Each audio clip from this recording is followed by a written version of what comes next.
Listen up, guys. Most wholesalers actually suck at wholesaling real estate. Listen, in this video, I'm going to walk you through the top 10 reasons why most wholesalers suck at wholesaling, and I'm going to show you how to avoid the most common pitfalls while wholesaling real estate so you can be wildly successful. So listen, before I get started, do me a favor, hit that like button, smash that subscribe button, and I will continue to keep bringing you great content like this. Let's dive in it.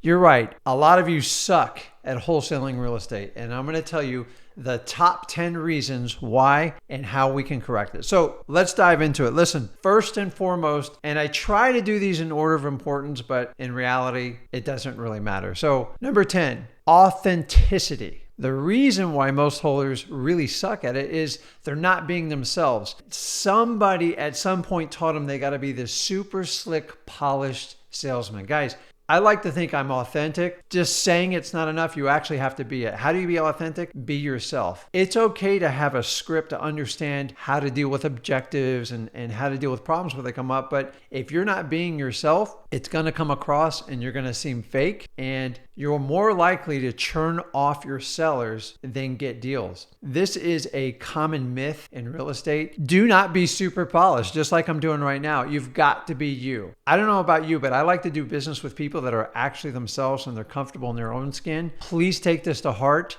Be authentic. Be yourself. If you're trying to be somebody else, it's not going to work, because you know what? You're not that other person. Guys, be authentic. It's probably the number one reason why I've been able to last over 19 years. So number 10, be authentic. Number 9, forcing a deal. Making a deal work. Using words like this should be alarms going off in your head. Sometimes you meet with a seller and the deal just doesn't work. Sometimes the property is just in such disarray and the seller's ambitions for what they need to get, they just don't work. Sometimes when you're this far apart and you want to be this close, the gap's so wide, the only thing that's going to fix it is time. You sitting there constantly talking over and over to your customer how you want to make the deal work is not going to make it work. If you use word, let me try to make the deal, let me see if I can figure it out, let me see if I can, maybe I'll do creative financing with you.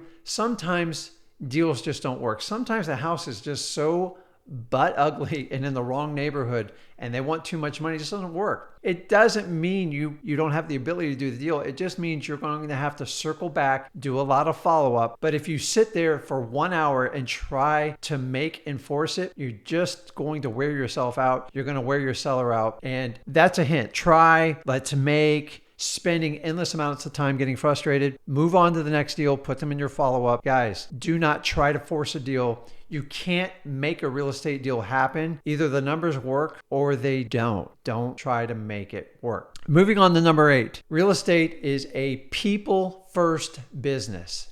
End of story. Yes, we are acquiring real estate. We're wholesaling real estate. That's what we do. But so many of you out there suck at wholesaling real estate because you focus on the real estate. What do I mean by that? The comps, the pictures, the numbers. The reality is real estate is nothing more than a symptom of a person's problems, people's problems. If somebody lost their job, if there's a death of a loved one, if there's a major catastrophic storm or something like that, the real estate is just a symptom of the overall problem. Sometimes it's financial, sometimes it's health. If you focus on the people first and stop trying to run constant comps, talk about the real estate, and really get down to the root of the problem, you'll understand it's a people business. It doesn't mean you ignore the real estate, but the people really have to come first. If you can connect with people and make it work, it's much easier to make a wholesale real estate deal or any type of real estate. So people first business, that is number 8. Number 7, calculator chaos. That's right. Calculator chaos, what is it? Simply, calculator chaos means if you have to pull out a calculator and doing what I'm doing where you have to just constantly sit here and crunch numbers, you're paying too much. I'm sorry, guys. I've been doing this 19 years. If I have to sit here for 30 minutes on a calculator, I know I'm paying too much. So what I want you to do is just take a piece of paper and a pen. And if the numbers work, great. When you're wholesaling real estate, you should be buying it at a discount and you should be solving the seller's problem.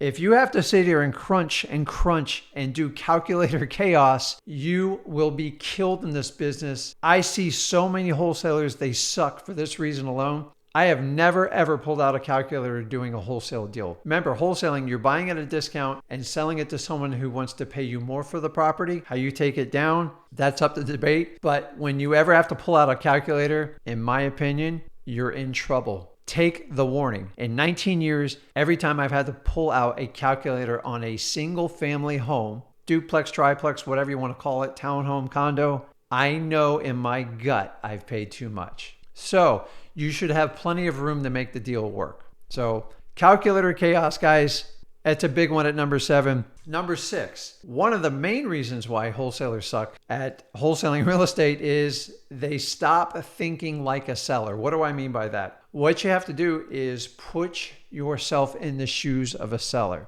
How do I do that? Well, think about when you bought a home. Think about whenever you've had a financial struggle. Think about when your health declined or your grandmother health was ailing. What happened with the real estate? Who did they sell it to? How did they deal with it? How did you evaluate the house? Did you go to Zillow? What did you do? Did you talk to real estate agents? Think like a seller. You should know what your seller's thinking before you present even a solution to them. You should have an idea. So the more you think about it, the more you can figure out the typical objections that's going to come out, and your success is going to be through the roof. So many people think from the investor side, and it's the wrong way to wholesale real estate. If you think like a seller, use the tools the sellers are using, Zillow's, online searches, Trulio, whatever it is, talking to real estate agents, you'll get a good idea. So thinking like a seller, number 6. Number 5. Okay. We've already talked about being authentic. That goes with this entire line of thinking.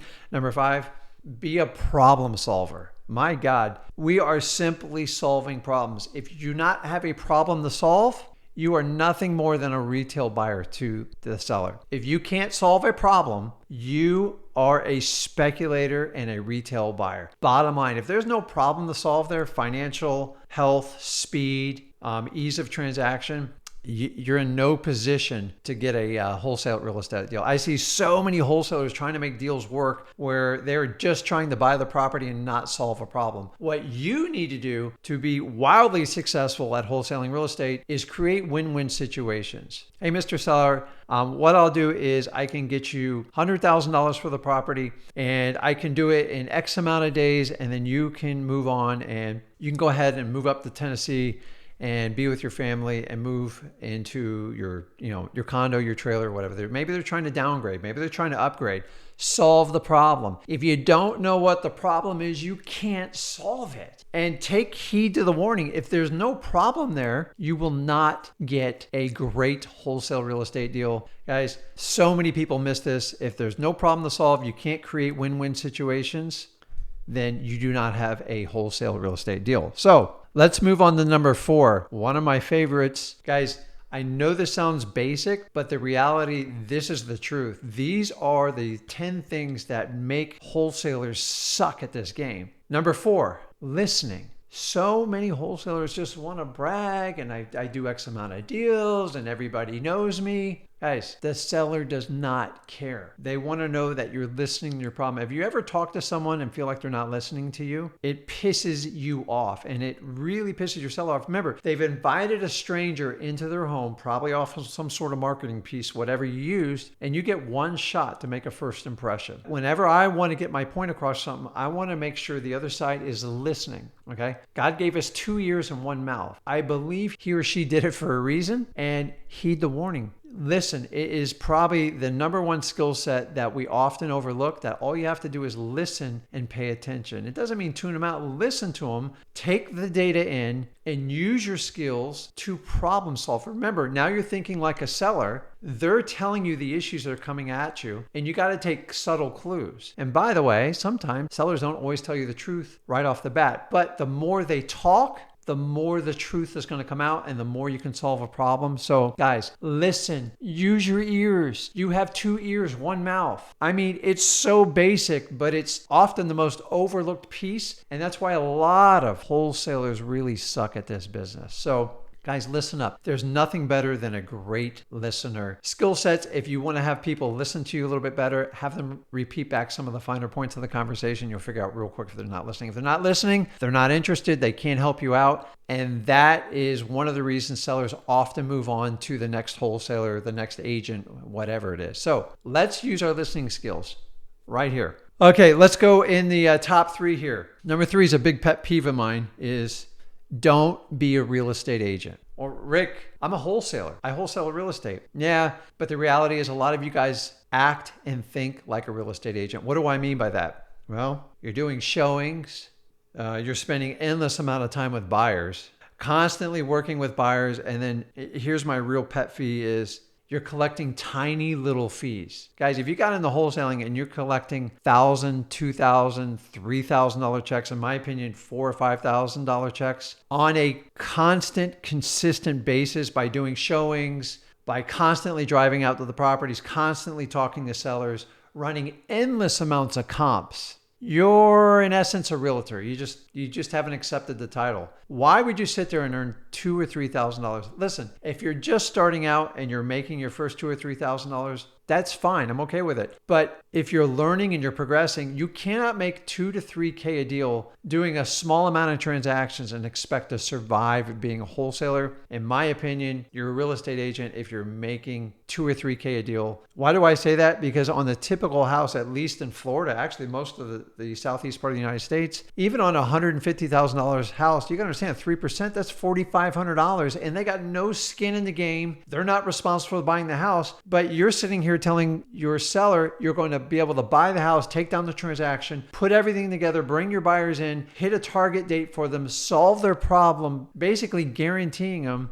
and you're only going to make $2,000 or $3,000. Guys, you could go be a realtor. It would probably be easier. It's a less sexy title, I know, but the reality is if you think like a real estate agent and you start collecting $2,000 and $3,000 paydays, your psychology is going to be, that's my worth level. That's what I expect to do. Guys, you are not a wholesale person. You're not even a real estate investor if you're collecting those small fees. There's no way we put up with the amount of stuff we do in our business to collect $2,000 or $3,000. Don't mix that up. If you're doing your first deal and that's what you got to do to learn and get through the business, I'm fine with it. The problem is 6 months down the road, a year down the road, 5 years down the road, you're still collecting these small transaction fees. You might want to consider being a real estate agent because you would actually probably make more money and you would have less skin in the game. So that's enough on the real estate agent. And guys, stop sitting there going over comps with your sellers. That's what real estate agents do. You don't want to do that. You want to solve problems. So number 2, stop lying. My God, why do people lie? You can be authentic and tell the truth. I know in today's age, that's a shocking revelation.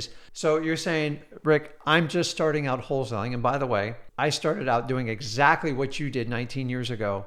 Just stop lying. You know why? Because if you don't lie, you don't have to constantly try to figure out what you said before. It's really easy to tell the truth when you don't lie, right? So if you're starting out and you don't know the answer, say an issue comes up, well, my mom passed away. I don't know how to do a probate. Well, don't say, oh yeah, I know probates and I'll get it all done and just say, that's great. I tell you what, I have a title company I work with, which you should already have a relationship with them. I have a probate attorney I work with them. Let me get that information and let me check with them. And can I call you tomorrow at like noon and we can go over it, or I'll come back here, we'll come back over it. And if you're comfortable, we can move forward. Guys, if you don't know the answer, that's fine. I don't want you to be the lawyer. I don't want you to be the title company. Heck, I don't want you to be a real estate agent. I want you to go solve problems. Nobody solves a problem all by themselves. So the idea is you network with people, you get alliances people with your networking group, and they want to help you succeed and solve. But the worst thing you can do is say, absolutely, I can do that. I can do that. If somebody needs cash for a deal very quickly and you don't have it,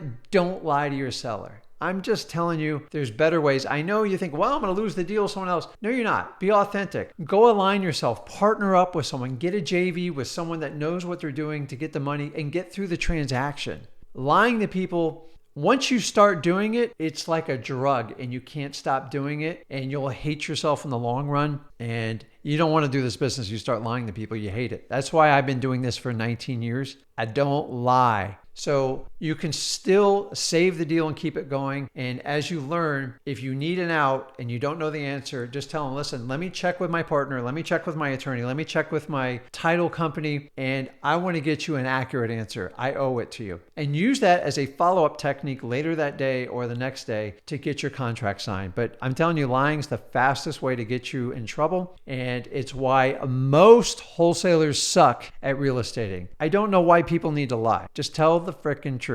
So let's move on to number one. I know you guys are waiting with huge anticipation. I'll do my little drum roll here. Guys, if you pay a big, fat, giant fee to a coach, guru, whatever you want to call them, I don't care. It will not guarantee your success. Actually, a lot of times when you do it, you think by paying that fee, I don't know if it's 5 grand, 7 grand, 10 grand, 20 grand, I've solved the problem. Like I've bought a product to solve it. Actually, they're going to put it back on you. You're going to have to go out and hustle. You're going to have to spend your own money on the marketing. You're going to have to make phone calls, cold calls. They're going to put the pressure on you. So I'm telling you right now, if you watch broadcasts like this, I can share with you the information. You can learn from Zach. We're in a new age, guys. No longer just paying a guru guarantees the success, especially in wholesaling real estate. And a lot of times you're going to find out these people don't even actually do the business. They're completely out of tune and they're teaching you tips and tricks they used in the past. If they're not active in the business, there's probably a reason. It's because their business is coaching, collecting fees from you, and turning and burning as fast as you can. Don't fall victim to it, guys. Go out and educate yourself. Get your first deal. A lot of it's hustle and grind. These tips right here, I probably paid over $100,000 in the last 10 years just to share them with you. Guys, learn from me. It's free. We're in an entirely different world. The age of information is available to everybody. Align yourself. Honestly, I don't care if you use me or not, but here at Flip with Rick, I'm all about being authentic. I've been doing this 19 years. I love this business. I've taught it to my son. You guys saw he started at 17. There is a reason. You're going to have to put in the hard work. Paying the fee, if you pay attention and you do everything you can and you know you got the right person, it will probably give you a head start. But in the end, you're still going to have to do the work. It does not guarantee your success. So guys, heed the warning with it. I know I've used that word a lot this time, but these are the top 10 reasons why most wholesalers suck at wholesaling real estate. And if you can just take these 10 tips here and apply them and just use my wisdom on it, I will promise you, you will have success. You will be so much better off out the gate. And that's it, guys. These are the top 10 reasons why most wholesalers suck at real estate. Wholesaling, guys, if you like what you heard here, do me a favor, hit the like button, hit the subscribe button. If you have a comment on this video, tell me what you think. Guys, it's the truth. I'm being authentic with you. Rarely will people tell you exactly what you need to avoid the pitfalls. In my 19 years experience, use these 10 tips, become a wildly successful real estate investor, start out wholesaling real estate, whatever you need to do. Guys, I wish you the best success in the world. Hit that like and subscribe button, and I'll see you in the next video.